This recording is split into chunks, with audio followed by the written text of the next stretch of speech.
আসসালামু আলাইকুম। আমি আছি এখন ডলফিন মোড়ে, কিন্তু এখানে আসলে হাঙর মাছের মুক্তি দেখা যায়।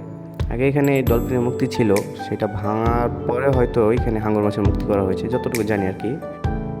আমাদের এখান থেকে কলাতলি বীজটি দেখা যাচ্ছে, কিন্তু আমরা সেখানে যাব না।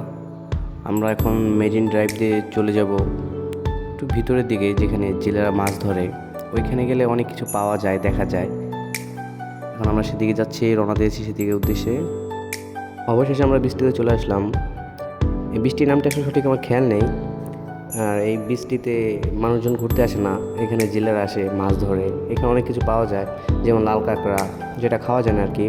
তারপরে শামুক, ঝিনুক, তারা মাছ, এগুলো আর কি। এই যে জেলিফিশ, এটা কি? এটা কাঁকড়ার মাথা, বিষাক্ত জেলিফিশ। হ্যাঁ ভাই, এটা জানি ভাই, ধরি নাই, দূর থেকে ধরছি।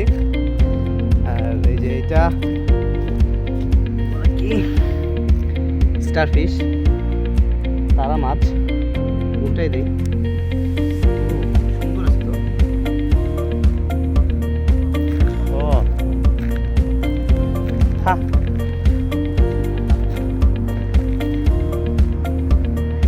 হ্যাঁ কি যা পা ওই দিকে ভাই।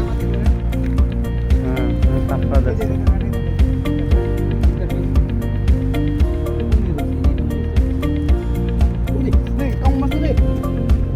হ্যাঁ রে বেটা, এ বেটা, এগুলো খারাপ জিনিস। এগুলো কি?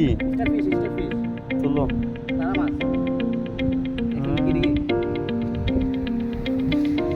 জেলিফিশ, জেলিফিশ এটা কি দেখি? এই আসলে সচরাচর এই জিনিসগুলো, এই যে ইনানি বিচ, লাবণী পয়েন্ট, তারপরে কলাতলি বিচ, এগুলো তো দেখা যায় না, কারণ এখানে মানুষের আনাগোনা বেশি থাকে। এগুলো দেখতে হলে মূলত আপনার ফাঁকা বিচে যেতে হবে, যেখানে মানুষজন থাকে না, কম থাকে আর কি, বা ছেলেরা মাছ টাছ ধরে, ওই বিচে যেতে হবে। সবাই ভালো থাকবেন, ধন্যবাদ।